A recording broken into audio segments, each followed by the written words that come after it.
না এক সাইডে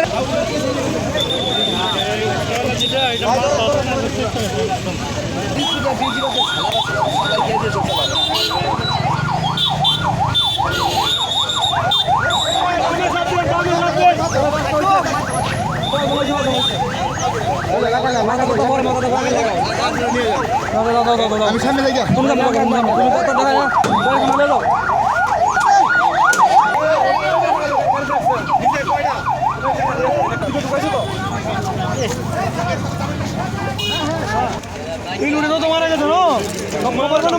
আপনারা দেখতে পাচ্ছেন দীর্ঘ জ্যাম, যে একদম ঢাকা থেকে অনেক বড় জ্যাম হয়ে গেছে, অনেক দোকান আছে।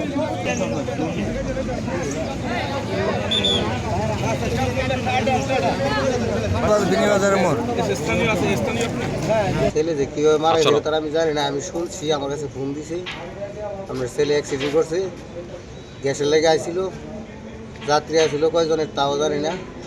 আমার ছেলেও মারা গেছে, যাত্রীও মারা গেছে, গাড়ি ধাক্কা খায়, পিছন থেকে ধাক্কা মারছে গাড়ি, পরে আমার ছেলে মারা গেছে। যাত্রী আবার তো সব রাখতে হয়েছে, হওয়ার পরে তো অ্যাক্সিডেন্ট হয়েছে।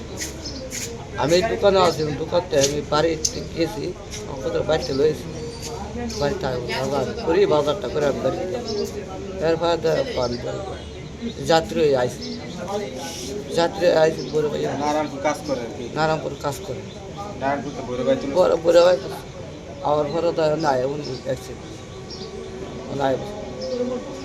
হ্যাঁ আসি না বাই ওইটা আর বাই ওই যাত্রী আছে নারায়ণপুর কাজ করে। জগন্নাথপুর ভৈরব ব্রিজে শাহিন নামের ছেলেটা নারায়ণপুর বাস স্ট্যান্ড থেকে সিএনজি বাস স্ট্যান্ড থেকে যাত্রী নিয়ে ভৈরব আসতে হয়েছে।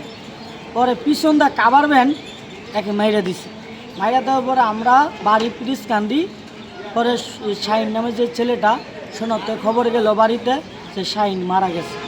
শাহিন মারা যাওয়ার পরে আমরা সরজমিনে মাঠে আসছি, সরজমিনে যে জায়গায় দুর্ঘটনা ঘটছে আইসা আমরা কথা বললাম প্রশাসনের সাথে, ফাঁড়ি ভৈরব ফাঁড়িতে আসলাম। ফাঁড়িতে আইসা আমরা শাহিন নামের ছেলেটাকে শনাক্ত করলাম, পাইলাম। পরে এর পাশাপাশি আবার রাজন নামে যে ছেলেটা একই গ্রামের ওই ঠাকুরবাড়ি মোড়ে চাষতল এর মাল সামানানি তো আসছে ভৈরব নারায়ণপুরতে উঠছে এই সিএনজিতেই, ভৈরব আসে এই সিএনজিতে দুর্ঘটনায় মারা গেছে। 16 ডিসেম্বর 2024 তারিখ সকাল অনুমান 9টা 40 ঘটিকার সময় ভৈরব থানাধীন জগন্নাথপুর ব্রিজের পূর্ব মাথায় সিএনজি ও কাভার্ড ভ্যানের সাথে সংঘর্ষ হয়। এটা একই গ্রামী ভৈরবগামী দুইটাই ছিল। একটি কাভার্ড ভ্যান আর একটি কাভার্ড ভ্যানকে হলো ওভারটেক করতে গিয়ে সিএনজি হলো সেই কাভার্ড ভ্যানের পিছনে লেগে দিয়ে সেই ঘটনাস্থলে হলো সিএনজির চালক সহ 3 জন মহিলা 2 জন পুরুষ ঘটনাস্থলে মারা যায় এবং 2 জনের হলো আপনারা শনাক্ত করতে পেরেছি, আর 3 জন শনাক্তের চেষ্টা আছে। কাভার্ড ভ্যান 2টি এবং সিএনজি আমাদের হাইওয়ে পুলিশ থানা হেফাজতে আছে।